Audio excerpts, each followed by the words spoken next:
Sebelum mendengarkan cerita ini, jangan lupa subscribe channel YouTube Herai Bercerita terlebih dahulu, agar tidak ketinggalan cerita yang lainnya. Cerita sedih yang diambil dari kisah nyata, yang akan diposting untuk setiap harinya. Dan jangan lupa like dan komentar di video ini. Terima kasih. Malam itu, Anggi duduk di tepi tempat tidurnya, di sebuah kamar kecil di apartemen majikannya, di kota yang jauh dari kampung halamannya. Suara jam dinding berdetak pelan, mengisi kesunyian yang menyelimuti ruangan. Dia baru saja menyelesaikan pekerjaannya hari itu, membersihkan rumah, merapikan kamar majikan, dan menyiapkan makan malam. 8 tahun sudah ia bekerja di negeri orang, di luar negeri, sebagai TKW. 8 tahun yang penuh pengorbanan. Anggi membuka ponselnya, ada pesan dari adiknya, Rina. Hati Anggi berdebar saat membaca pesan itu. Kak, uang yang kemarin sudah habis. Ibu butuh biaya obat lagi. Bapak juga ingin memperbaiki motor. Kapan bisa kirim lagi, Kak? Matanya berkaca-kaca. Pesan seperti ini sering datang, bahkan terlalu sering. Setiap kali gajinya tiba, uang itu tak pernah benar-benar ia nikmati. Sebagian besar selalu dikirim pulang, untuk keluarganya. Ada ibu yang sakit-sakitan, bapak yang selalu butuh biaya perbaikan untuk ini, untuk itu, adiknya yang sekolah, dan keponakannya yang juga sering meminta bantuan. Dulu, Anggi punya impian besar. Dia ingin menabung untuk membeli rumah kecil di kampung, memulai usaha setelah cukup modal. Namun, impian itu terasa semakin jauh dari genggaman. Setiap kali dia menyisihkan uang, selalu ada kebutuhan mendesak dari keluarga di kampung. Seperti air mengalir, uang yang ia kirimkan habis seketika, dan Anggi kembali bekerja, tanpa sisa untuk dirinya sendiri. Anggi pernah mencoba menolak mengirim lebih banyak uang, tapi itu hanya membuat hatinya lebih sakit.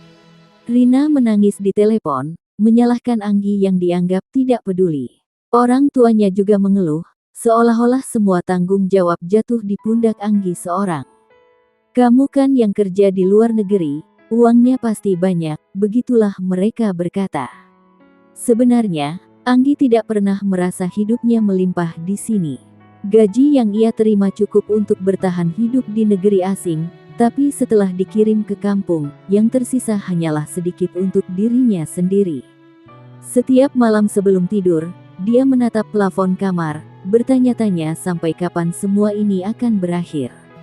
8 tahun adalah waktu yang lama, tapi kenapa hidupnya masih seperti ini?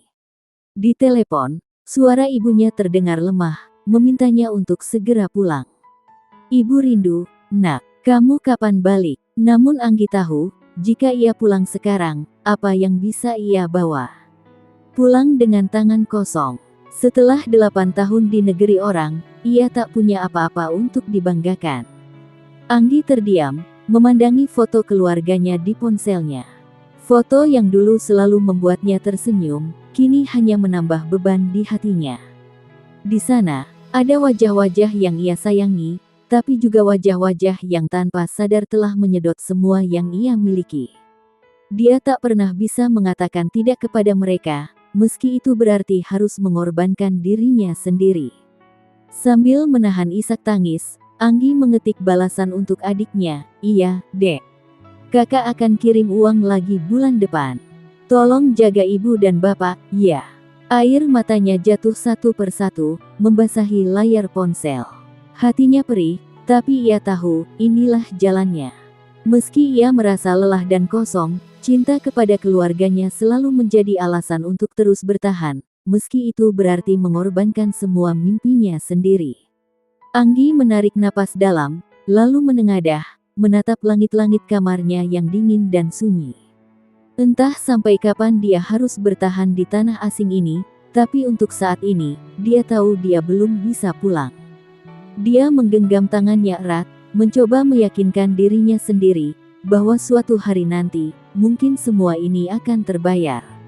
Suatu hari, dia akan pulang dengan kepala tegak, membawa kebahagiaan yang selama ini ia kejar. Tapi malam ini, kesedihan adalah satu-satunya teman yang setia menemaninya di negeri orang, yang sangat jauh dari kampung halamannya. Terima kasih banyak yang sudah mendengarkan cerita ini sampai selesai. Semoga kisah ini bermanfaat untuk dijadikan sebuah bahan renungan untuk kita semua. Ambil sisi positifnya dan buang sisi negatifnya. Dan jangan lupa subscribe channel YouTube Herai Jivana Yuda untuk mendengarkan kisah kehidupan yang versi lagunya. Terima kasih.